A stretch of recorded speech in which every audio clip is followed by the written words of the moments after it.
আজকে আপনাদের সঙ্গে একটা সুন্দর একটা ভিডিও শেয়ার করতেছি। দেখুন, আপনারা কিন্তু 5 মিনিটের একটা ভিডিও দেখেন, রান্না হোক বা ফানি ভিডিও হোক, যেটাই হোক না কেন, যে কন্টেন্ট ক্রিয়েটারই করুক না কেন, তো তার পিছনে যে কিছু কাহিনী ঘটে যায় সেটা কিন্তু আপনারা দেখেন না। তো তার থেকে আজকে আমার সঙ্গে ঘটে যাওয়া একটা জিনিস আপনাদের সঙ্গে শেয়ার করি। আমি স্বাভাবিকভাবে কিন্তু একটা রেসিপি মানে আচারের ভিডিও করতেছিলাম। তো সেই ভিডিওটা করার সময় আমি যেহেতু কড়াইতে সরিষার তেল দিয়েছি, আমার সেন্সে ছিল না যে আমি তেলের মানে চুলার আঁচটা কমিয়ে দেব।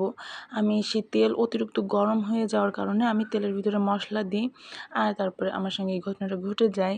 তেলটা পুরো চুলা থেকে উতলে পড়ে চুলার বান্নার-টান্নার ভিজে যায়, চুলা দিয়ে বেয়ে অর্ধেক তেল নিচেই পড়ে যায়।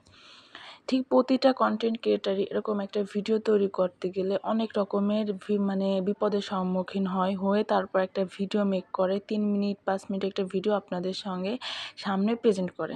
আপনারা তাতে আনন্দ পান। সেই ভিডিওর নিচে আপনারা বাজে কমেন্ট করেন, কেউ ভালো কমেন্ট করেন, কেউ বাজে কমেন্ট করেন। আমি বলব যার কাজ নিয়ে তাকে ভালো কমেন্ট করেন, যাতে সে ভালো কিছু করতে পারে। কারণ ভিডিওটা করা শুধু ক্যামেরা চালু করে রাখা না।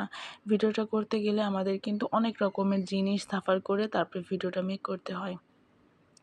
তো আজকের ভিডিওটা দেখার পরে আমি আশা করব সকল ভাই ও বোনেরা অন্তত ভালো কমেন্ট করার চেষ্টা করবেন এবং ভালো কিছু আশা করবেন আমাদের থেকে। আর কেমন ভালো জিনিস আশা করবেন অবশ্যই কমেন্টে জানাবেন।